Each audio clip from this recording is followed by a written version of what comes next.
The following is a presentation of Project Independence and WCWP. Project Independence is the Aging in Place initiative of the town of North Hempstead. We provide programs and services designed to assist and support the older town residents who wish to remain in their homes as they age. If we don't currently provide a service, we will try and connect you to that service. Call 311 or 869-6311 to get more information or receive services. Welcome to Project Independence and You. And welcome to Project Independence and You, Community Talk Radio here on 88.1 FM and WCWP.org. Today, that's right, you heard it, it's Kristina Liu. I'm your host today, taking over your airwaves with my fabulous co-host, Otto, Lohse. And we are talking with Nicole Borukhov, who is a community nutrition educator over at Cornell University-Cooperative Extension, Nassau County. Quite the mouthful, Nicole. Nicole's been on our show a bunch of times, and she does a lot of programs with Project Independence about nutrition. Everything's really interesting. And today we're going to be discussing mindful eating. So Nicole, welcome to the show. We're glad to have you back on. Thanks so much, Kristina. It's great to be here. Great. And Otto, welcome back. As always, nice to have you today. Thank you. And I do have a question right off the bat. Oh, there it is. Otto comes in with those questions. What is the Cornell Cooperative Extension? So that's a great question. We get that question a lot. So Cornell Cooperative Extension is a cooperation between Cornell University, which is our land grant institution. So every county has an extension office. I'm with the Nassau County office, and we do research-based community education from nutrition and wellness to horticulture and agriculture. We have a camp out in Riverhead, so we run the gamut, but all ages and many different interest levels. So our office is actually located in Eisenhower Park, which is really wonderful, but we have our East Meadow farm, which is right on Merrick Avenue in East Meadow. You are welcome to come by anytime and check out the gardens. It's really beautiful just to see the demonstration gardens and learn a little bit from our master gardeners and our educators over there. It's actually connected to Cornell University. Right. So we're considered, like I said, an extension of that university, but we have access to research and all kinds of information that comes directly from the university. And then we're able to interact with the community and use that research to provide education and different opportunities within the community that we live. Now, it's supported by the school? So it's supported by the school, but we're also grant funded. So we have local, state, federal funding. And then we have access to Cornell, which there are land grant institutions in every state, and ours just happens to be Cornell, which is an Ivy League. So I feel like, we're really lucky. We're really lucky to have the relationship with Cornell University. Does it tie in? Like if I were a student at Cornell, would there be a link somewhere along the line? So the College of Human Ecology, which is up there on campus, that's sort of where our biggest connection is. So sometimes we'll get, students, volunteers, everybody who's affiliated with Cornell sort of knows that the extension system exists. And I think it's one of the highlights, to have a relationship with the students and also with the faculty. Yeah, and with the East Meadow Farm, Nicole, so that's something that anyone in the public can kind of just pop in at? Is that, you can come at certain time? How does that work? Yeah, so we have 2 acres, and so we have demonstration gardens. We have, a butterfly garden, we have an herb garden, a vegetable garden, dahlias, an arboretum, a rose garden, and then we have about 100 master gardeners that maintain the property. And in the very back, we do have community plots, so people in the community can sort of rent a little plot for themselves and use the space. So yes, it's open to the public from dawn to dusk. I will say, if you do go there, don't pick any flowers or vegetables in case it's somebody's flowers and vegetables. Yeah. They also use some of those gardens for research. So we have some, grant opportunities with, say, Texas A&M. And so they're testing out some, rose, different species of roses to see how they do. So we have a really beautiful garden, all year round, but in the fall and the spring, summer in particular. And then our building there, we have appointments for soil testing. We have different classes. Things are a little quiet, but, still because of COVID, but we're hoping to get back into, offering more education workshops and series in person. Yeah, that's great. I I know knew my somebody. I'm husband did sorry. landscape design actually, and he used to go over to Cornell Cooperative all the time. And I believe he actually did the soil testing and Nice. stuff when there would be issues and stuff. But it's Yeah, Or I if knew somebody who was a student at Cornell a number of years ago, and they for agriculture, I guess, and they wound up working on a farm as mhm. part of being in the school. Um, so it's pretty much of a very much of a hands-on kind of Right. situation. Right. Yeah. We have 100-year history. So our office oh, has been around for 100 years. And it's just really interesting to see, our programs change with the community and with what people are interested in, what the needs are. So, check us out. yeah, that's amazing. I mean, that's such a nice thing to have in the community to certainly be able to pop in and go. And I like that you're able to rent a little plot, because that's Hmm. an interesting little. But our topic today, everyone knows the mindfulness is kind of the buzzword. You hear it all the time now. I feel Right. like, especially since all this. Listen, I could speak from personal experience because I have quotes all on saved on my phone. To calm myself down during these Hmm. anxious times, certainly, and it's all about mindfulness and really being present in the current moment. And I think it's interesting because when I was looking, as I said, Nicole does amazing programs for Project Independence. And when I saw this mindful eating, I was like, oh, that's interesting. Like those, I never really thought about that together. So let's just dive in, Nicole. What is mindful eating? That's a great question. I'm glad you brought up mindfulness because I think that's something people sort of have a little bit of familiarity with. But when you sort of take that mindfulness and sort of apply it to our eating and our food habits, we're sort of just paying attention while we're eating to how we feel physically, how we're feeling, what are we thinking about when we're eating, and not judging ourselves. So that's number one, right? It's sort of just information. So stop, think a little bit more, and then just sort of see how you're feeling in the moment. It's interesting. Actually in the beginning of a book, The Mindful Experience: 8 Strategies to Live Life Now. And there's nothing in there about relating mindfulness to eating. There's Right. 8 other categories, but eating's not one of them. It's So, really interesting because, like Kristina said, it's sort of just a buzzword. And if you think about it, it's not a special diet. You don't need any special tools. We see patients with cardiovascular disease, depression, chronic pain, obesity, seeing decreased stress levels, increased quality of life with mindfulness in general. So again, when you apply that to eating, it's used more as a tool to improve eating behaviors, encourage things like weight control, preventing chronic disease, and the most importantly, I think, is helping to foster a healthy relationship with food. That's one thing that I think we can all benefit from. And there are definitely certain strategies that you can use that, like I said, you don't need anything special to do it.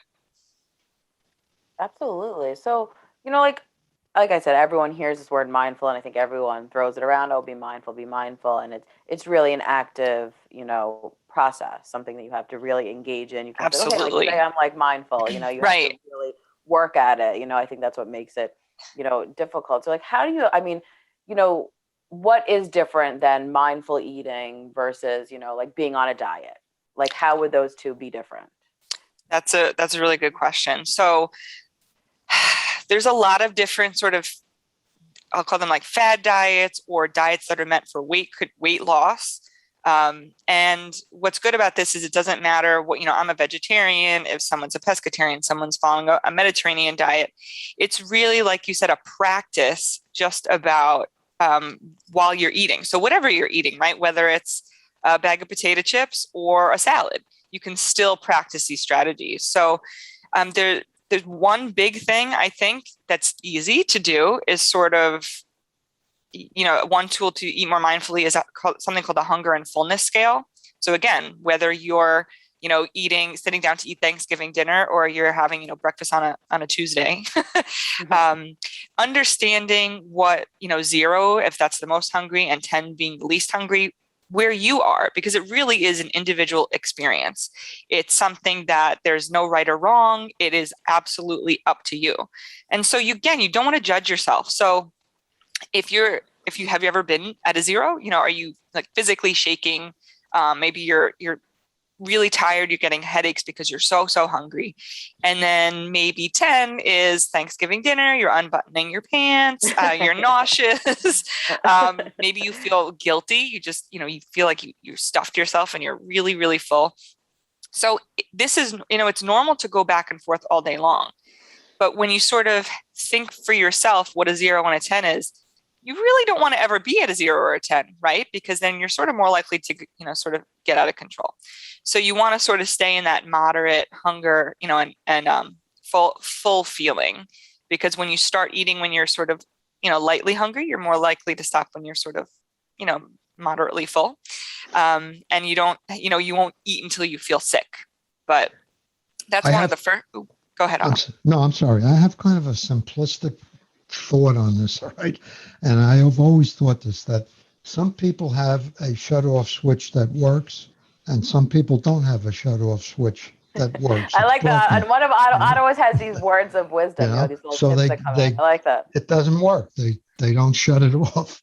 And, well, that's, and the shut-off switch is clearly connected to the mind. It's not like a physical knob. You got it right there. We definitely have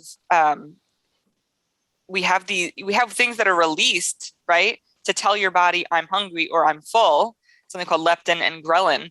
But our minds are very good at sort of, navigating and getting around things, right? We always, you eat when you're not hungry. Of course. You eat because you're bored. You're full, but it tastes really good, so you're going to keep eating. Right. I mean, how many of us have said that? Like, I'm so full, but it's so good. Exactly. So you're absolutely right, Otto. I mean, one of the first steps is to recognize that, right? So there's physical hunger, and then there's sort of, we can call it psychological hunger, something that's sort of in the mind. But if you stop for a minute and sort of check in and say, okay, on a scale from, 0 to 10, where do I fit? At least you're recognizing it. You sort of stop, you recognize, am I physically hungry? Do I still feel really hungry? Or is it, something else? Am I eating for another reason? There's another theory I have, and that is that I've been with many, many people in my life who, when you're with them, they eat very carefully and everything is perfect. But then they're very, very overweight. So I categorize that as closet eating. They do, snacking when nobody's around, grab a handful of pretzels or cookies or whatever. That's your mind part of it. Your mind must know you're doing that, but you do it anyhow. They put on a good show, but when they're on their own, it's a different story.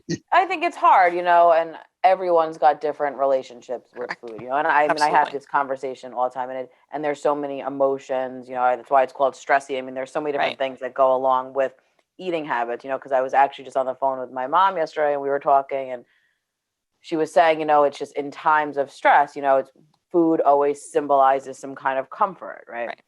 And I mean, you come to my house, especially around this time, there'll be some kind of baked good somewhere, And I'm always walking around like, it's all in moderation, right? It's like, that's how I've never been that good at. I've never been the diet girl. It's just never been my thing. And I just feel like if you have kind of, you're not depriving yourself, because I feel like the more you deprive, the more you're like dying for that thing, So it's really, but it's difficult because everyone's got their own, that stem from so many different things and experiences and, what food, means to them. And, like I said, my family, food and holidays, and you think of my grandparents, and my mom thinks of her mom, it's all associated with this comfort, like safe feeling. So a lot of people resort to that in times, especially, like that we're in. I mean, it wasn't called the COVID-15, for no reason. I think that, that kind of became the saying of what all of us were going through. And, as you say, Nicole, I was thinking about that, because the worst time for me to go food shopping is when I'm hungry, because Absolutely. I'll be in the supermarket and I come home and I'm like, what the hell did I just get? Yeah. What did I just throw in my car? Because you're starving and you're like, oh, I just need to, so it's really is important, like, just in general, to find that middle ground of things, because I laugh with my husband because we both eat so fast. It's a terrible trait both of us have. I spend all this time on cooking and our dinner conversation, it's done in like 5 seconds. I was like, how did we just finish our food? But that's just how we've been forever. But I was saying to him, I was like, he's like, oh, I'm so hungry. I was like, let's just take a minute and like let your brain catch up, and realize you're probably not so hungry. It's just you ate this really fast, and you like haven't, like everything hasn't balanced out to say like you are now full, and good. So I think that really struck me, because it's certainly these little things that you don't even really think of, that are happening. You said a lot of good things there. So one of the first things is about, shopping when you're hungry. And so that goes along with, the whole idea of there being like situational cues, right?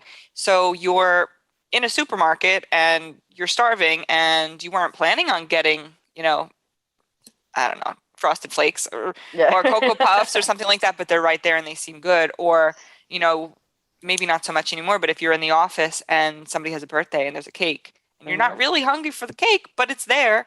And so that's just another reason that we're sort of, I don't want to use the word tempted, but we're sort of prompted to either eat when we don't want to, or grab something, or, graze if something is just sort of hanging out on the counter.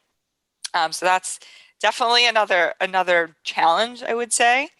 But if any sort of planning, whether it's shopping with a list, I know it can be very difficult to shop on that list, but then you're not as tempted maybe to sort of grab what looks like the quickest and the tastiest and things like that. And then you also mentioned just eating quickly. So that's another thing. I don't know if I've ever put my fork down in between a bite. Right? You just don't even put it down, because you put a bite full of food, and then you take another bite while you're still chewing. And like you said, take a minute. Just take a minute. Put the fork down and see what happens. Finish chewing. It's an active thing. You're right. You actually have to be like, I'm gonna like take it. I actually have to like say it sometimes. Like I'm just gonna like take a pause.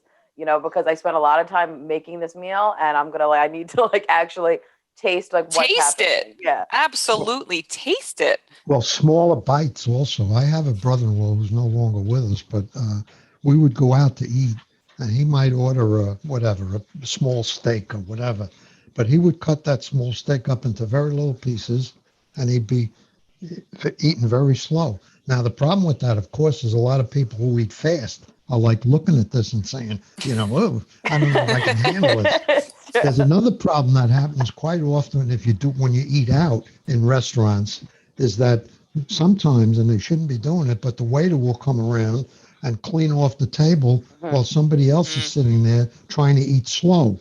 So now you're in a position where you're the last one with a plate on your table, which is wrong. The waiter should not do that. They're supposed to wait till everybody's finished.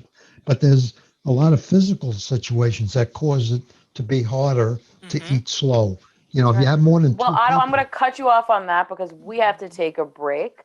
We've got a lot of great information. We'll continue after the break talking with Nicole Borukhov on mindful eating and tips to get healthy eating habits. We'll be right back. So I get this call from my grandma, and she's like, "What's a podcast and how much does it cost?" So I tell her, podcasts are like radio shows, but you can download them on any device and listen to them anywhere at any time, and they're free. And then she says, "I see, but where can you find good ones?" And I'm like, go to wcwp.org/podcast and check out the lineup of original shows, or download any podcast app on your phone or tablet and search for LIU Studios. And she's all like, "Oh, that sounds easy." And then she asked me what an app is. LIU Studios podcasts, available on any podcast app. Those little button things on your phone screen. Just ask your grandkids. And welcome back to Project Independence and You Community Talk Radio here on 88.1 FM, WCWP.org. This is Kristina Liu, your host for today, and I am co-hosting with our fabulous co-host, Otto Lohse, and we are speaking with Nicole Borukhov on mindful eating, a topic that all of us, I think, could certainly relate to and understand different tips and eating habits. So we are trying to make people have a healthier kind of relationship with eating here. So welcome back, guys. And we were, before the break, giving some different tips. We have some personal stories I think all of us can share. So what else can we do, Nicole, to what are some good tips to do this mindful eating? So Otto said something interesting, that there are a lot of bad things that taste good. So one thing is to not label foods as good and bad. And I think, Kristina, you also hit on that earlier, just how it can be really difficult, right? That bad things taste good, but good things taste good too. But by labeling things, you sort of put things off limits, right? And so when you over restrict and you say, oh, I can't have that. Oh, I can't trust myself around that cake, or you sort of are already giving yourself sort of bad talk. And so, having that piece of cake or having a cookie or having chocolate isn't necessarily the problem, right?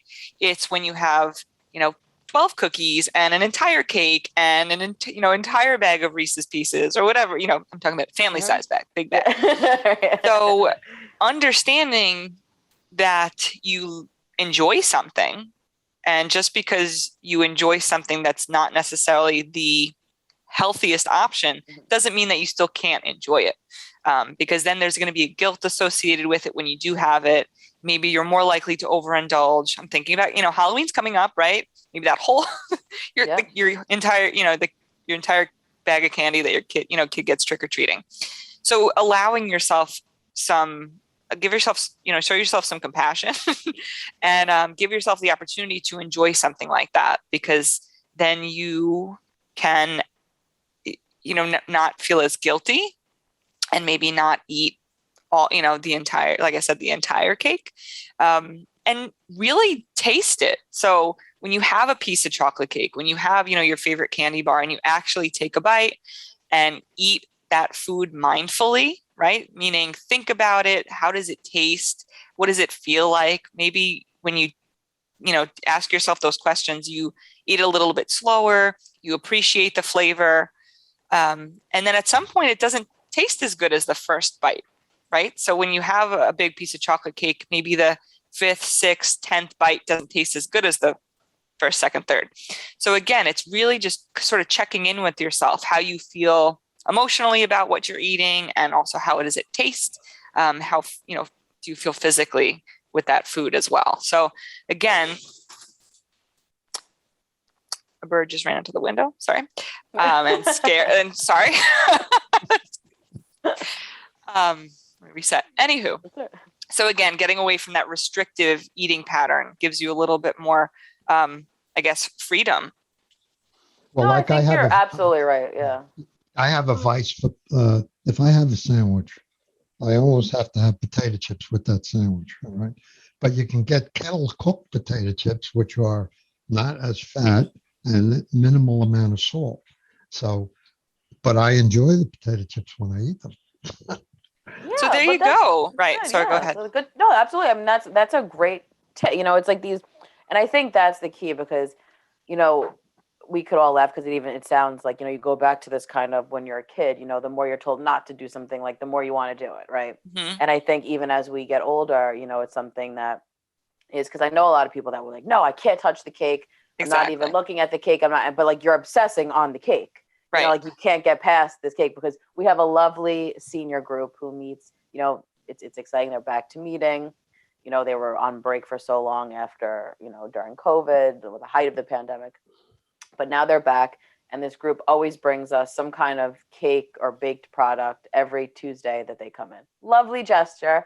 And we were laughing in the office because we're like, oh, great. Like, we did a whole like solid time without this thing, but like we always have to see what this cake is. Right.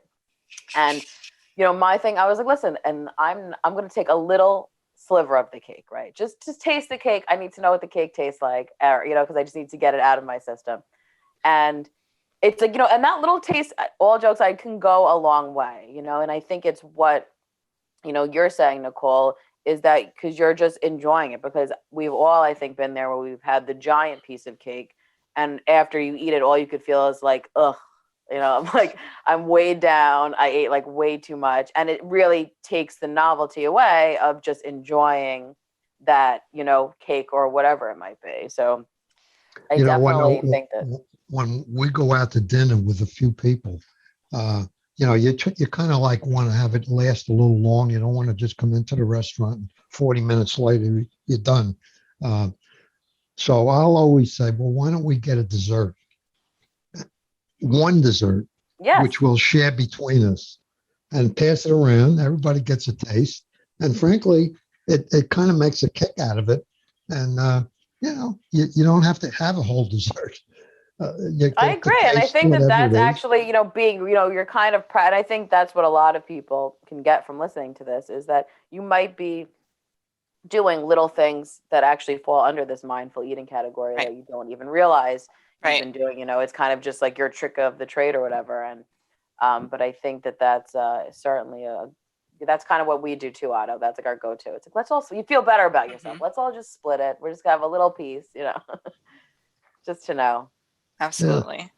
Even what Otto said before about the potato chips. So that's an example of a swap that's not extreme. Like I'm not, I'm a realistic dietitian. I'm not going to tell somebody that loves potato chips, well, if you just had carrots instead of potato chips, like it would be great. Yes, of course. Everybody, obviously we know vegetables good, potato chips maybe not as good. Right. But you want potato chips, you can make a swap that maybe, like Otto said, is a little bit, lower in fat, less sodium, and you still feel satisfied. Cauliflower rice, not always going to taste as good as regular rice. I get it. But sometimes if you sort of mix, regular rice with a little cauliflower rice, or even just swap to brown rice, little things, like you said, Kristina, these little things add up in a really big way. People sort of think that they have to do something extreme. Like I'm never touching sugar again. I can't possibly do this. Like all or nothing. And that Right. all or nothing is sort of where you can run into trouble, because then again, it's not like sustainable, a lot of absolutely. times. I've seen, like, listen, I've had friends who like have done every fad thing, anything that, like they're really, and initially, they're really, into it, and like it's Right. but it's like to sustain that, unless you are really, really, really, really committed, which is Exactly. quite difficult. It is, But I think that that's, it's more of something that you can like incorporate into a lifestyle change, as opposed to just this fad kind of Right. diet or something. You want to feel good physically and emotionally about food, because again, if you never really address what's, going on, in your mind, if you sort of recognize that you have maybe not the best relationship with food, you could do, all the exercise you want, you can try all the different diets. And if you really don't sit back and sort of check in with yourself, then you may not be able to get to sort of like I said, that healthy sort of relationship with food. I have chocolate every day. I will tell you that in some form or another. I really do. And I love it, and I wouldn't have it any other way, because I would think about it all the time. Now, regular chocolate or dark chocolate? So I prefer the taste of milk chocolate, but what I do sometimes is I'll get sort of a combination. So Trader Joe's, I wish, they're not paid by them. I love them. They have milk and dark chocolate covered almonds, and I love it. I love the combination, because dark chocolate isn't my favorite, depending on how dark, what percentage it is.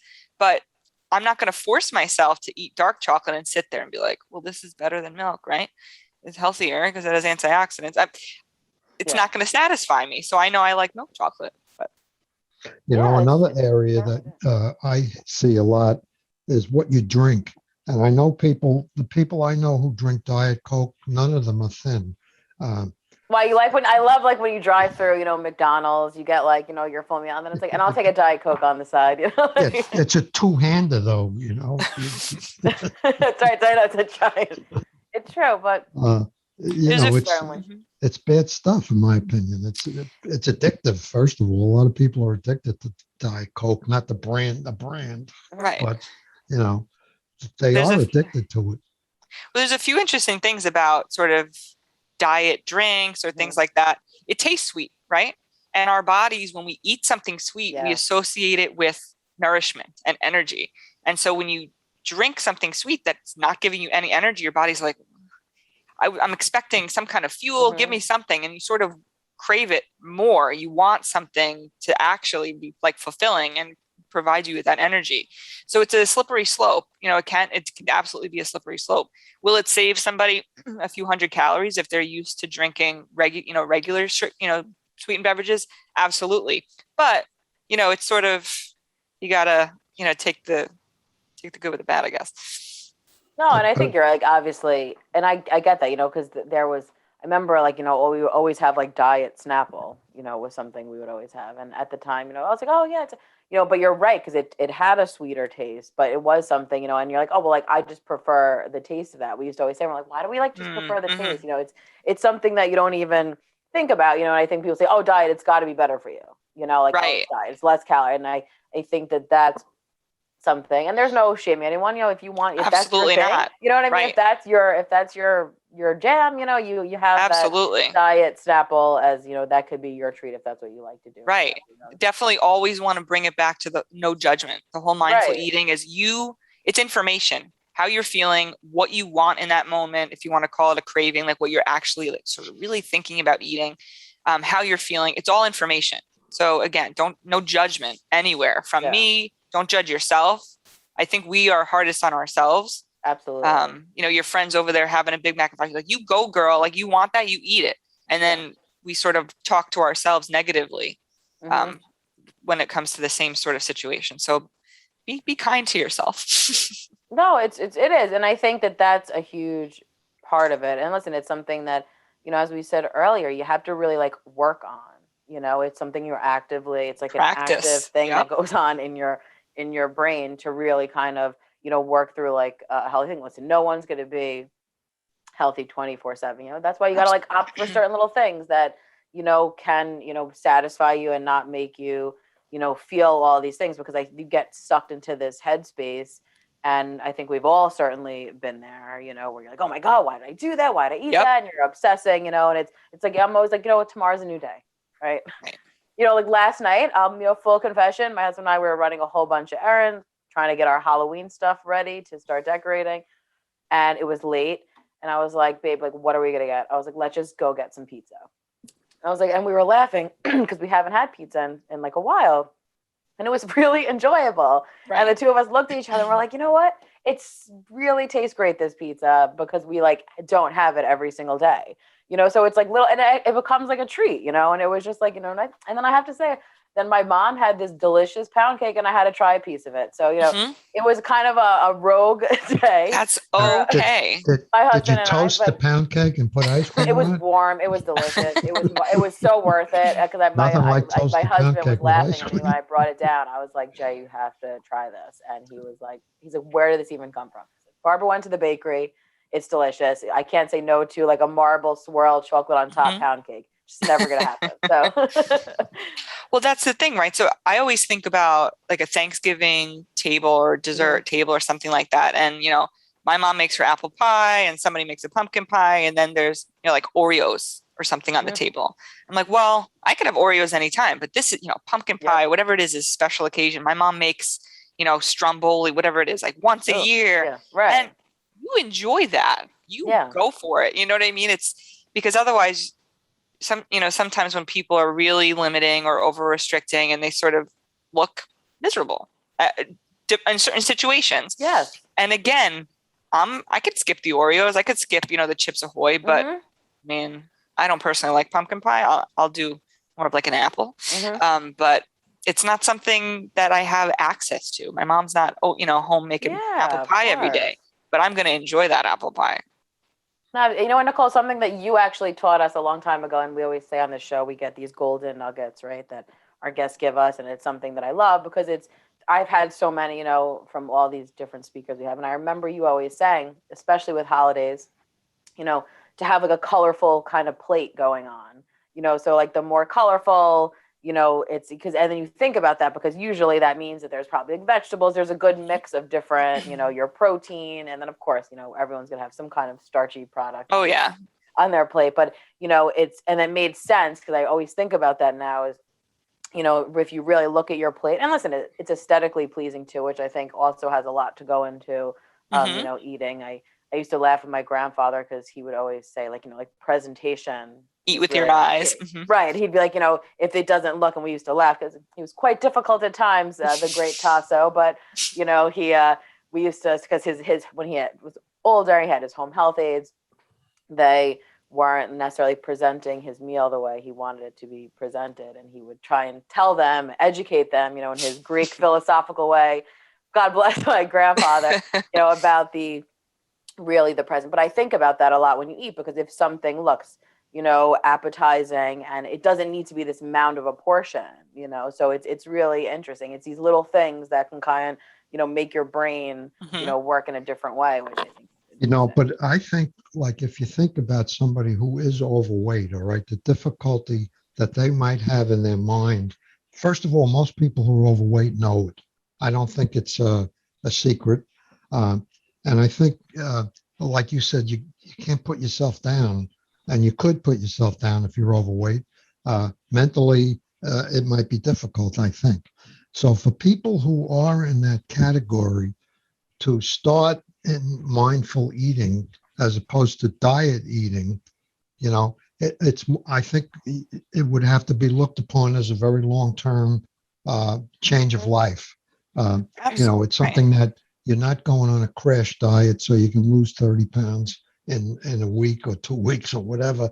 It's not real. I know that, but everybody, I have another theory, right? That if you get to a certain point in your weight category, you have passed the line that your body can handle. And once you cross that line, the weight piles on very rapidly because your metabolism is not burning it off. And everybody, I think, has a different line that once you cross that line, 1 pound turns into 5 pounds into whatever, it just multiplies. So I guess where I'm going with this whole thing is that what we're talking about would probably be difficult for somebody to make the change, if you will, who's in an overweight category. They've been living the way they've been living, whatever got them to where they are, for a long time, probably. So just talk a little bit about how do you, shift all of a sudden into moving from that. Otto's good. He loves those cliffhangers. It's good. I'm going to think about it. No, I got a lot to say. We are going to take a break. We will continue with Nicole Borukhov talking about mindful eating. When we are back, you're listening to Project Independence in You on 88.1 FM and WCWP.org. We'll be right back. WCWP is your home for great music and great conversation. You'll find all that and more on WCWP.org. Listen live on the web, check out the lineup, subscribe to podcasts, and stay up to date on the latest station events. Get in touch with us and let us know if you like what you're hearing. And find out how you can support or get involved at the only community public radio station serving Nassau's North Shore. Plus, sign up to get a free bumper sticker. It's all online at WCWP.org. And welcome back to Project Independence in You, Community Talk Radio, here on 88.1 FM and WCWP.org. I cannot believe it's our last segment. This is Kristina Liu here, your host for the day, co-hosting with Otto, Lohse. And we are having a great conversation with Nicole Borukhov from Cornell Cooperative Extension, Nassau County, talking about mindful eating, tips and tricks, and just the relationship and being easy on yourself, right? Because that's kind of our theme of our show. We're always saying, be easy on yourself, right? Everyone's a little too hard on themselves. And this is just kind of finding healthy ways and tips to do that with food. So Otto had a hard-hitting question before the break, Nicole. Yes, and I've been thinking about it. So Otto was talking about the whole idea of being overweight and how to even go about incorporating these sort of strategies. But this has nothing to do with weight. The goal isn't necessarily weight loss, right? Because it may be a side effect depending on, eating patterns and how you're sort of approaching, your meals and things like that. But you can't tell how healthy somebody is overall, or even how healthy their relationship with food is by their weight. I was sort of mentioning that when I was a kid, when I was a little kid, I was a chubby kid. I gained a lot of weight quickly over a certain summer, and I felt restricted by my mom. She was a great mom. She still is a great mom. But I felt like I wanted more than what she was giving me. So I would sneak cookies. I would, have extra candy and hide the wrappers. And, I didn't have a good relationship with food, and I'm still working on it. It's something that we're all working on. But you could also see somebody who looks, to the outside incredibly thin, and who, maybe, goes super nuts and binges on, a lot of maybe not the greatest quality foods, and then doesn't eat. because they're trying to make up for it. And again, there's a huge psychological component to eating. And so it's something to consider, even looking at sort of medical conditions. You can't look at somebody and even, just by their weight, assume anything. When I first became a vegetarian, my triglycerides, my A1C shot up. So I was pre-diabetic. I was 21. I was, thinner than I am now. And you'd never know it, but it's tricky, right? It's a tricky thing. So again, weight loss may be a side effect of something, incorporating these strategies, but it's not necessarily the goal here. Definitely want to address that, just relationship with food and understanding sort of why you're eating the way you do, or how, why you're eating what and how much and all that good stuff. Absolutely. And I liked what you said too, Nicole, in the first segment. And, that's what we preach in general on our show is planning. We constantly, Otto knows it's all about preparedness in just so many aspects, of your life, really. And that includes food, so I think I was looking through the material that you had sent, and it was just, really just kind of like, and I know it takes work, right? Listen, I'm guilty. There's times I'll be really good with it, and there's times that I'm not so good with it. And it's, just the planning and the pre-doing certain things really can help you stay, on track with a lot of these things and make it easier. It's right. I think that's the thing as well. Yes, it might take some work initially, but in the moment when you're hungry, it makes life a little easier to have these things pre-done and planned out and stuff, because that's where I think a lot of us go hayward, because, we're the hustle and bustle. You want something quick, so you're going to grab something that's probably not that great for you. So I think that's, really helps. You got to put in the work, but then it's actually easier in the long run.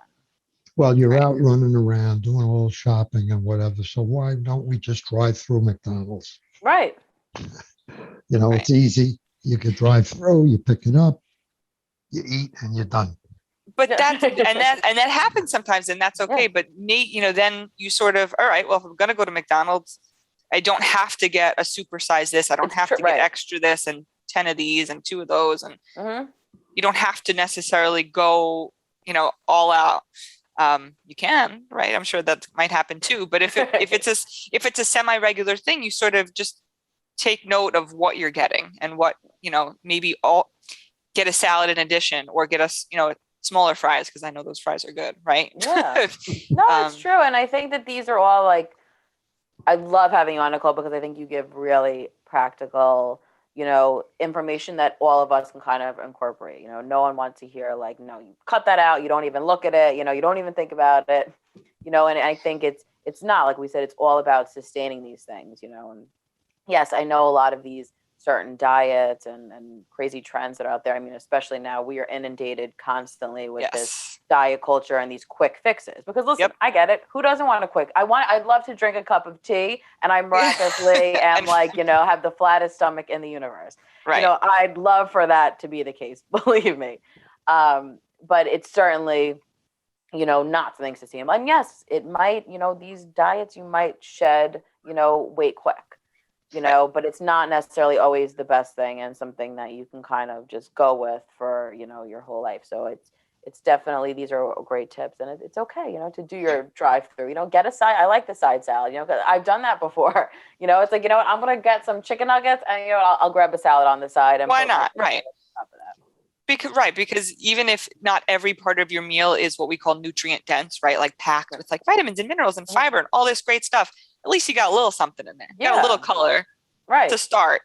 Just find somewhere to start. That's number one, right? It make things manageable and realistic, and, don't set a goal. Okay. When January 1st hits, I'm going to lose 50 pounds by the summer. Right. No, but you're right. People put these crazy, and that's as I always laugh. I said, I do not do New Year's resolutions because I feel like you're just setting yourself up for disappointment. And I can't start. I'm stressed out enough. I can't throw in, adding a really crazy resolution, but I am certainly the girl who loves just I'll do little baby steps, right? I'll incorporate little things that eventually add up to be a big thing. Otto, we always say here with exercise, even we, our population is seniors, not everyone's got different restrictions and whatnot. And, the whole exercise thing can just be something very difficult for them, intimidating, right? for numerous, you don't even want to touch it, or you might not have, that might not be your thing when you were younger. So certainly now when you're older, you're not like trying to do it. But we always say on this show, and Otto's a great example of it. It's these, go outside, and if you can't, Otto's friend, I mention him all the time, who walked around the dining room table, because he couldn't go, but it was getting some kind of activity, incorporating that into your lifestyle, and it may lead to, all right, cool, like, I've conquered doing this, and maybe I could add something else, or maybe that will just be your activity, but I'm a firm believer in like doing anything is better than nothing, Absolutely. I remember in my health class in college, and one of the tips, there was a golden nugget my professor left with, and he said, just a little thing you can do is park your car far away, right, when you go to a store. Instead of parking in that first spot that's right there so you can get in, park further away, because now you're adding like some extra walking and activity that you normally weren't about to have. So that's what I feel good when I do that. I say, you know what? I'm committing to the cause, and here we go. I'm going to get my extra steps in. The whole mindful thing, to me, I'm big on, as you know, your mental approach to things, life and whatever, positive if you can. And I think mindful, it gets overcomplicated sometimes, really.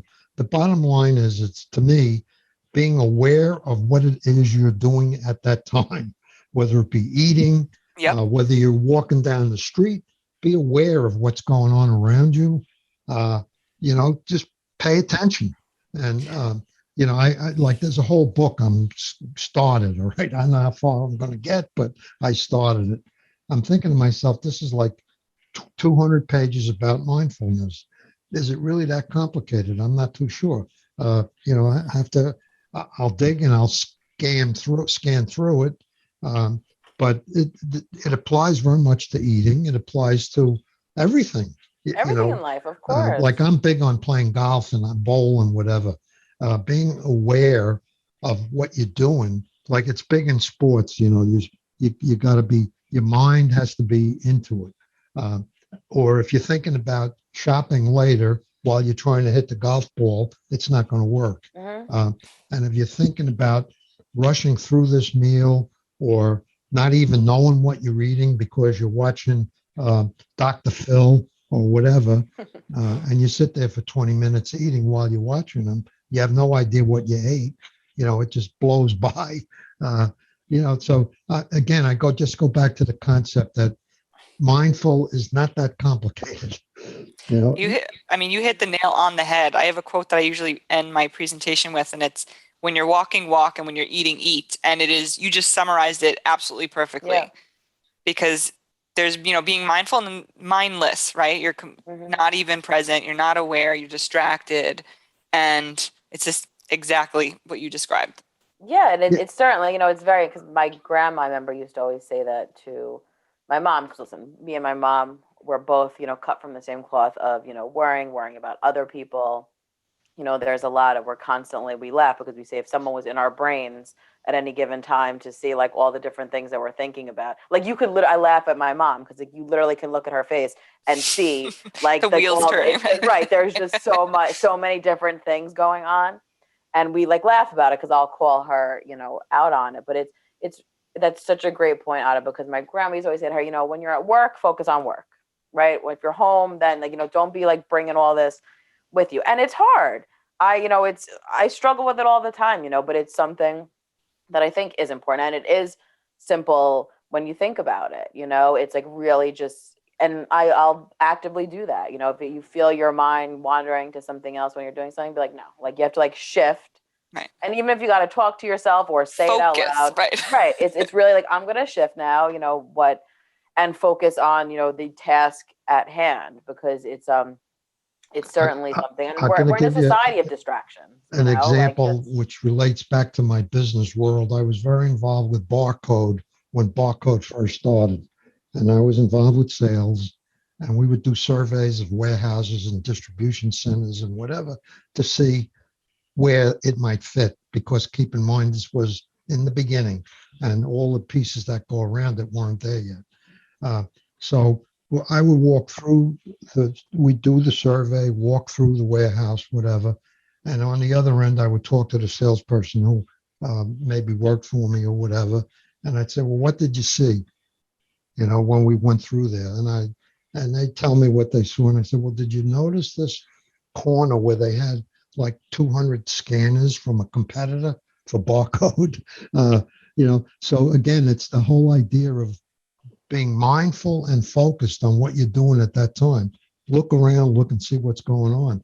As a kid, I always knew when a new store came along. I grew up in Woodhaven in Queens, and Jamaica Avenue was like one big long strip of stores, like a long strip, blocks and blocks. And I knew for the most part when a store closed or opened or whatever, I'm just nosy, I guess is a word you can use for that, you know. And it's I think some of it's innate, it's in you, but some of it can be learned also to make yourself focus, make yourself think about what you're doing, eating, sleeping, exercising, whatever. Try to focus. And that's not always easy. I can't tell you that I don't daydream once in a while. Of course. Right. I mean, like I said before, we're in a world, especially, in New York, it's a lot of stimulants all the time. I mean, look, I have to act like, with my cell phone, Mm-hmm. it's something, we're here. I mean, I'm constantly, I check everything's on my phone, right? So you're inclined to do it. And then, you're going to scroll on social media. There's an ad popped up, it's the amount of information that you can get on a daily basis could like make your head explode. And, it's something that you actually have to do and say like, I'm Right. going to put my phone away, and focus on this test because, having it there, it's like, you could be like, I'm going to check this while I'm here. And you could just see. And number one, it causes a lot of stress that you're not even realizing that you're putting on yourself, and this is the same thing. And it all taps into that mindful thing. And I think that that's why it's such, goes back to our first segment of why it's this buzzword now, because Right. people are really recognizing that it's something for all of our mental health and all these aspects of our life to really, it's a practice that works on so many different areas of your life, and especially, with food now, because, as we were saying, you never really hear that necessarily paired with food, but in this conversation, we certainly can understand how it would be, because Otto was saying it's not in his book, and it should be in the book, Otto, right? Absolutely. You know that I'm into technology, all right, but technology can be a big distraction from being mindful. There's just too many, like you said, just too many things. And I can understand why some people say, I'm not going to do it. I'm not going to get involved. I am involved, but you have to really manage it. And it's not easy. I can tell you that. When you see a group of 5 people sitting around and they're all on their phone, not talking to each other, there's something wrong with that picture. They're not mindful of their surroundings. Right. They might be in Poland on their smartphone, or looking at a movie review, or who knows what they're doing, but they're not mindful of where they are. Yeah, and it's hard. Like I said, like there are times, and I find myself all the time, I'll be sitting down for a second and my brain just goes, I'm going to pick up my phone and check. I'm like, what? I don't even like need to look at anything like what, but it's, you're so programmed. Right. To your do mind these is things. always going. Right. Always. And I think that it's like we said, it's something that's an active practice, and not everyone's going to master it, and you're going to have your kind of slip ups, as we might say. But I think that as you said, it's just something if you literally, and sometimes you have to sit there and say to yourself like, all right, I'm going to focus. I'm going to focus on eating my lunch right now, and I'm just going to do this. And I think that people, once you start kind of getting into the groove of doing that, you'll feel better too, and it becomes kind of just part of your routine, because Exactly. I think it does have effects, and to limit the noise and the distractions that go on, and to really just be everyone's always saying, I'm saying it all the time too, I'll be present in the moment, be present in, the moment. I'm always like yelling at, and I'm like, you guys get off your phone, be present in the moment, and then I'm like, the guilty one. But it's something that is certainly, I think, beneficial for like a lot of different reasons. I'll be the first one to admit, like mindfulness, meditation, whatever. and you're supposed to, lay back and Mhm. listen to yourself breathe and all that stuff. I cannot do that without. Me neither. I mean, I'm out, But I mean, like I said, even baby steps. As I got older, for some reason, I like to watch TV when I eat. Mhm. And that's a big thing. So now that I have a baby and I started introducing solids, I bring her to the table. I sit at the table. I'm not standing at the counter. I'm not, just looking at the TV eating. I sit with her. And so just even that little difference, even if it's 15 minutes, just sit and eat and not look at the TV and not stand up and not look at my phone. Yeah. One change, and it makes such a world of difference. And it doesn't take a lot of time. It's not anything super special and fancy, but. Oh my God, we are wrapping up. Nicole, how can people get in touch with you guys over at Cornell Cooperative? Is there a phone number? What's the best way? So I would definitely say our website has a lot of information. So it's ccenassau.org, and we have everything, like I said, nutrition, horticulture, agriculture. You can find out all our different locations, our programs, and scheduled activities. Thank you so much. And over at North Hempstead, I just want to remind people on Wednesday, October 20th, there is going to be a mindful eating chat over at Magnolia Gardens. You can learn about this. We will talk about this more, Otto, in the next break. We got to take a break. Thank you, Nicole. We will be back with Talk of the Town. This is Project Independence and You on 88.1 FM and WCWP.org.